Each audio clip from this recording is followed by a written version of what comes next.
हर हर महादेव दोस्तों, स्वागत है आपका हमारे YouTube चैनल पर।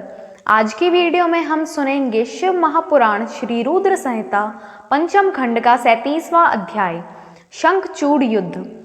संत कुमार जी बोले, हे व्यास जी, इस प्रकार देवताओं और दानवों में बड़ा भयानक विनाशकारी युद्ध चल रहा था। धीरे धीरे दानव देवताओं पर भारी पड़ने लगे। तब देवता अत्यंत भयभीत होकर अपनी रक्षा हेतु इधर उधर भागने लगे। कुछ देवता भागकर देवाधिदेव भगवान शिव की शरण में आए।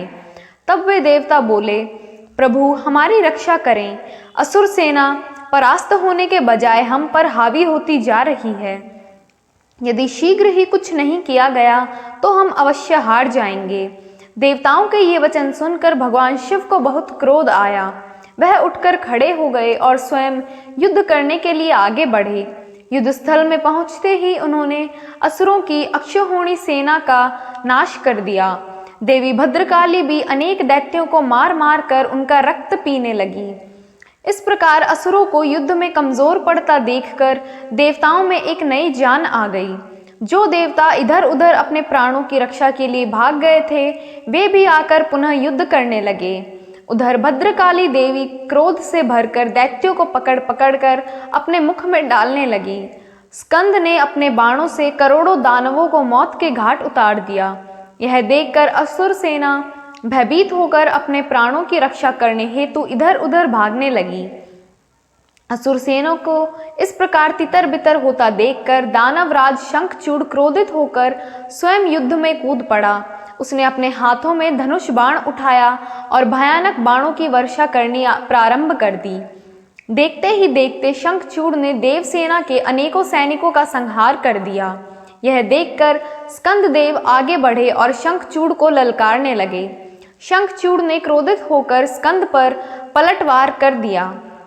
उसने स्कंद का धनुष काट दिया और पूरी शक्ति से स्कंद की छाती पर प्रहार किया। फलस्वरूप स्कंद मूर्छित होकर जमीन पर गिर पड़ा। कुछ ही देर बाद स्कंद उठकर खड़े हो गए और उन्होंने अपने बाण से शंखचूड़ के रथ में छेद कर दिया। यही नहीं, स्कंद ने शंखचूड़ का कवच, किरीट आदि कुंडल भी गिरा दिए। तत्पश्चात उसने एक भयानक विषबूझी शक्ति से शंखचूड़ पर प्रहार किया। इस प्रकार से शंखचूड़ मूर्छित होकर धरती पर गिर पड़ा और काफी समय तक ऐसे ही पड़ा रहा। कुछ समय पश्चात वह ठीक होकर पुनः युद्ध करने लगा। इस बार उसने भगवान शिव के पुत्र कार्तिकेय को अपना निशाना बनाया और उस पर भयानक शक्ति का प्रहार किया, जिससे कार्तिकेय बेहोश होकर जमीन पर गिर पड़े। तब कार्तिकेय को इस प्रकार धरती पर बेहोश पड़ा हुआ देखकर देवी भद्रकाली उन्हें गोद में उठा लाई। उनकी दशा देखकर शिवजी ने उन पर अपने कमंडल का जल छिड़का। जल छिड़कते ही कार्तिकेय फौरन उठ खड़े हुए और पुनः युद्ध करने के लिए चल दिए।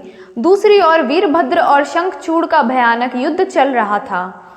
यह कह पाना कठिन था कि दोनों में से कौन अधिक वीर और बलशाली है। एक दूसरे पर वे बड़े शक्तिशाली ढंग से प्रहार कर रहे थे। देवी भद्रकाली भी पुनः युद्ध में आकर दानवों का भक्षण करने लगी। ओम नमः शिवाय।